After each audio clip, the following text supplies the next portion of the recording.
Level 22 zombies are better money than endgame raids. That is a sentence I've seen a lot in the past month from Reddit, Twitter, Discord and even few YouTube videos. So I wanted to find out if that statement is true and why players think this way. To find a satisfying conclusion, I have done a thorough research doing zombie pirates for hours. Firstly on my max main account, then making a new account and trying out the same concept again, and also asking about 15 content creators what they think about this update, just to get the full picture. And I wanna ask a very simple question. Was Zombie Pirates a good update or not? Let's start the video.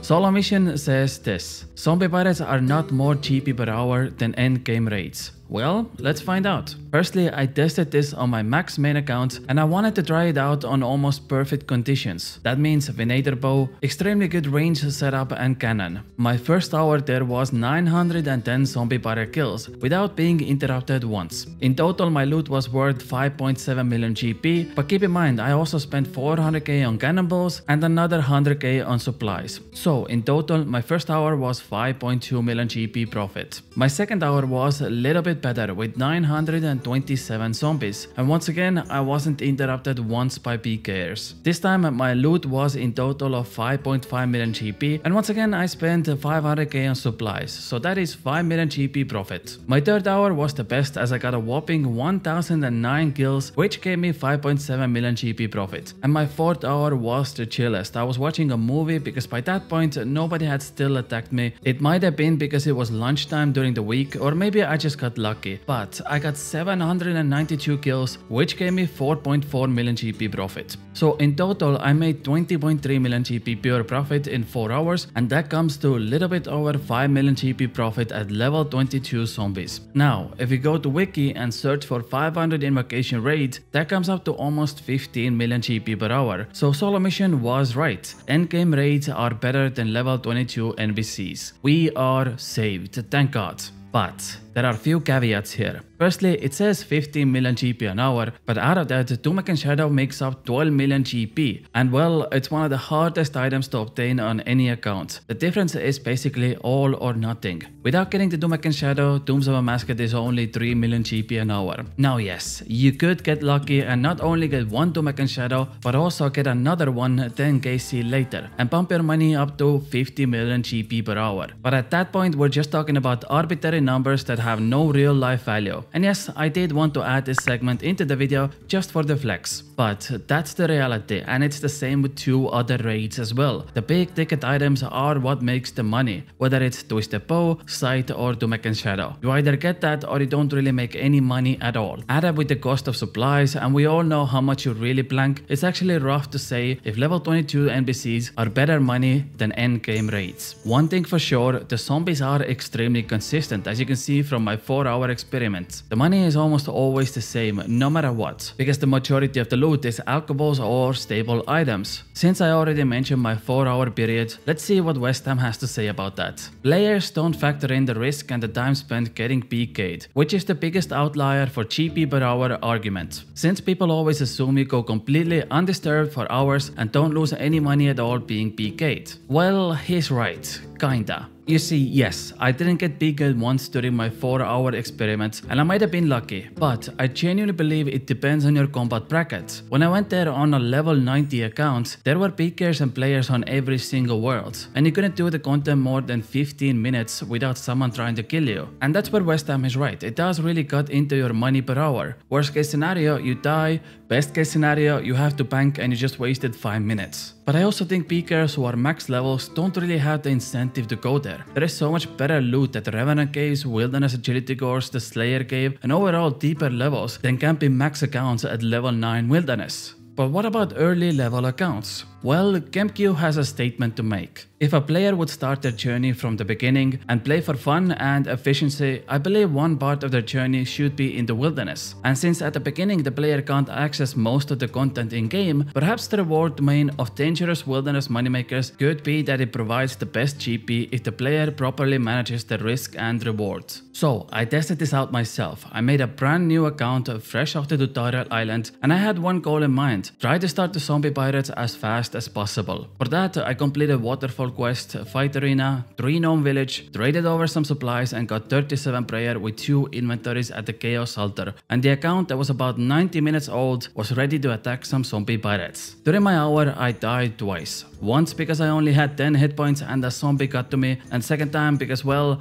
I only had 10 hit points and a PK got to me. But other than that, I felt weird once my 60 minutes was up, because after I sold all my loot, I made 1.2 million GP with an account that was made 2 hours ago. And my first thought was, is this too much? Because firstly, it just felt weird to get items like Dragon Scimitars or Dragon Daggers, which are such iconic items in the game from an NPC that is level 22. My first instinct was, what if we put Hill Giants into level 9 Wilderness and added Dragon Scimitars, Dragon Longswords and Dragon Daggers to their drop table? Just something about that feels wrong. And the other thing was, you guessed it, beep boop. Beep boop. This seems extremely profitable for bots. And you know what else could be extremely profitable for you? Subscribing to this channel, because as it turns out, over 80% of my viewers are not subscribed to the channel. So if you want to see more content like this, consider helping me out. Thank you very much. Bots. Well, let's see what Colonello has to say about them. I think the zombie pirates are really fun to train on. With how much going on during your grind, a picker can pop out of anywhere. However, it is worrying how much raw gold is pumped into the game. They take few seconds to kill and offer on average over 5,000 gold per kill. And it's already botted, which doesn't feel like a long-term update. And Colonello is right. You can check this out yourself right now and jump through every single world to find at least 3 to 4 bots who are all farming this content. Since we have over 150 worlds available, that is over 500 bots active at all times, farming multiple millions of GP of raw gold, which by the way is a very conservative number. It's safe to say that zombie pirates are bringing in billions of GP every day to the game through alcohols and gold. And what I showcased before, where you can make a new account within an hour, this really does feel like a playing ground for bots. But there is an argument for this. Pure Spam says this: bots have been in the game for years. It's a problem Jagex has dealt with since RS2 and they've never been able to fully fix it. It will always be an ongoing arms race since there are multiple incentives which mainly come down to financial statements. Until players migrate to official client, this will forever be an issue. Personally, I'd rather bots be in the wilderness and bring in just GP rather than bots invading places like Raids, Gauntlet and Salra, which directly bring in more uniques. At least in the wilderness, bots can be killed and used as a practice tool by real players. And since everyone at Zombie Pirates is teleblocked, this makes them for an easy target. At the end of the day, Jagex needs to be aware of updates due to bot problems, but I don't think they should stop balancing updates just because of bots, because that could make the content worse for the average player. And Pure Spam has a great point here. It is much more deeper issue than just Zombie Pirates. Bots can do literally every single piece of content in the game by now, whether it's Raids, Inferno, Colosseum,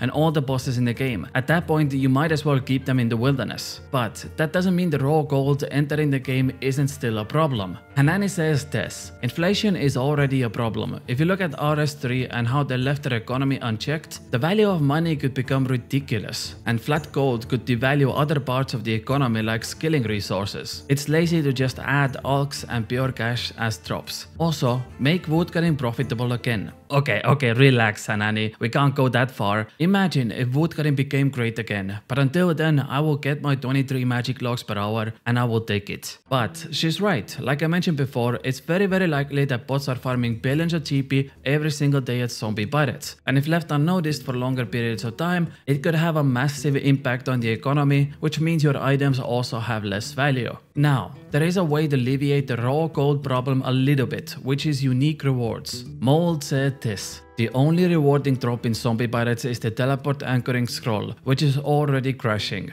Unfortunately, the chivalry prayer scroll that was supposed to be a unique at the Zombie Pirates failed the ball. I think that would have been something to make the content feel more rewarding for players to kill and also for the people peeking there, because the spot is mostly for level 90 combat brackets, which this scroll is perfect for. Now, on one hand, Mold is correct. Almost nobody uses the chivalry prayer, as like 99% of the player base just relies on buy it. reality, the main purpose of this was that instead of pures now activating 3 prayers at once, they can just click the one icon and the level 60 prayer would finally find a use. The other side of that is how out of place this item would have been. It's an iconic quest reward dating back to 15 years ago. Taking quest rewards out of their intended places and putting them somewhere else that has nothing to do with the initial reward just doesn't feel right, and that's why the poll failed. The right move for that would have been to still attach it to the Camelot questline, but move it down a few quests. Like for example, make the Chivalry prayer the reward from Merlin's Crystal, which is the first quest in the Camelot line. This allows one defense pierce to still use the prayer, which finally now has a use, but it's still attached to the initial content it came from. So I understand why the poll failed. A lot of players just don't feel comfortable throwing scrolls around the game for items that come from quests, which now has left the zombie pirates without a special unique.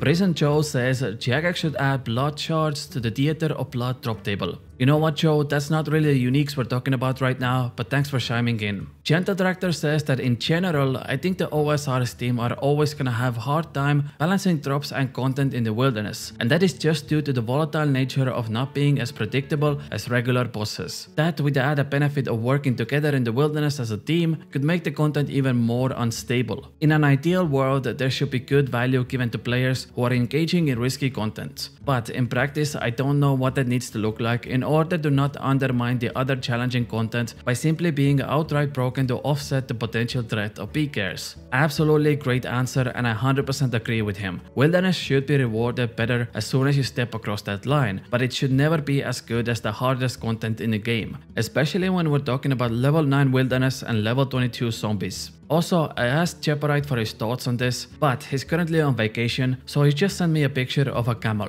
Thank you Jeoparite for that, much appreciated. Only Trail says that since killing level 22 zombies should be a lower level moneymaker, the price should also be adjusted to that. Currently it's just high levels taking full advantage of the update to make more money. Sayest responds back saying despite this having such low level entry and max levels abusing this method, the reality is that they're gonna get bored at one point, and they're gonna move on to more exciting content rather than killing level 22 zombies forever. And once again, both of them are correct. The real money does come in at max levels like I mentioned before, where I got almost 6 million GP profit with min-maxing. But who this content is meant for in reality make much less money per hour, which is the level 90 combat bracket. I did this content for 4 hours on my maxed main account, and I don't think I wanna go back there anymore. It is just not that exciting for me. I wanna do endgame stuff like combat achievements, green logging, Inferno, Colosseum, and raids. When I'm doing 500 invocation raids, I feel it. I spent hundreds of hours learning Dooms of Amascut to understand it better and fully maximize my profits, and I'm finally here. The road to get here has paid off, and it feels extremely rewarding from start to finish. I put the hours in and it's now paying off with one of the best moneymakers in the game. I just don't have remotely the same feeling with zombie pirates. So what I think is gonna happen from now on is a hotspot for combat level 90 bracket where PKers, PVMers and bots can get the best out of this update, which honestly was the intended purpose in the first place. And finally Chaos says this, bit of a controversial take, but as long as it's not EOC or MTX, let xerics do whatever they want. I feel like the devs are competent enough to understand how players react to certain content, and it's up to the community to adapt them.